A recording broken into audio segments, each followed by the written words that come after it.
කොළඹ හැටන් පාරේ නාවලු පිටිය පහු කරලා යනකොට අපට හමුවන තේවතු යායක කුල පහය මැද්දින් රිදී සේරයක් වගේ කඩා හැලෙන අපූර්ව ඉසව්වක් තියෙනවා. ඒ තමයි නිශ්ශබ්ද කඳුආය මැද්දෙන් ගලා හැලෙන කඩියාලෙන දිය ඇල්ල. ප්‍රධාන පාරේ අයිනමයි දිය ඇල්ල පිහිටලා තියෙන්නේ. වාහනයකින් යන ගමන් උනත් ලේසියෙන්ම දැක ගන්න පුළුවන්.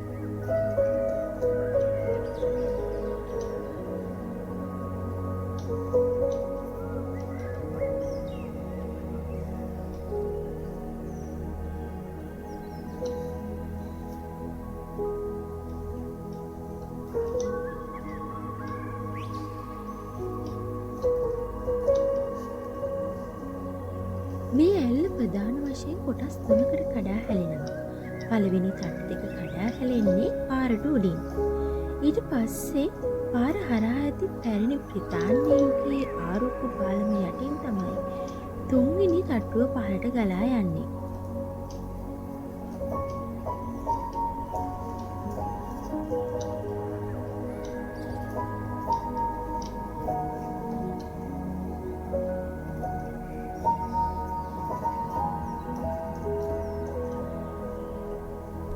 කොළ පැහැති තේවතු යායක සුන්දරත්වය මැදින් පැරණි ආරුක්කු පාලමක් හා මුලින් කඩා හැලෙන කඩියාලෙන දිය ඇල්ල එහෙම නැතහොත් කැටපුලා ඇල්ල ලෙසත් හඳුන්වනවා.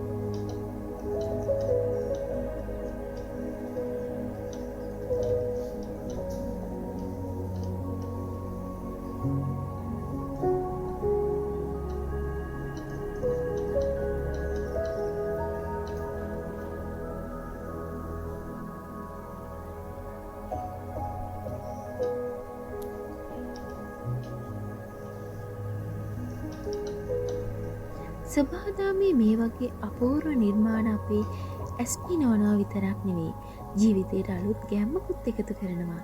ඉතින් ඔයාලත් කවදා හරි මේ පැත්තේ ආවොත් කඩියාලෙන සුන්දරත්වයේ විඳින්න අමතක කරන්න එපා. හැබැයි මේ සුන්දර පරිසරය අනාගතයටත් මේ විදිහටම රැක ගන්න ඕන ඒක අපේ යුතුයකමක්.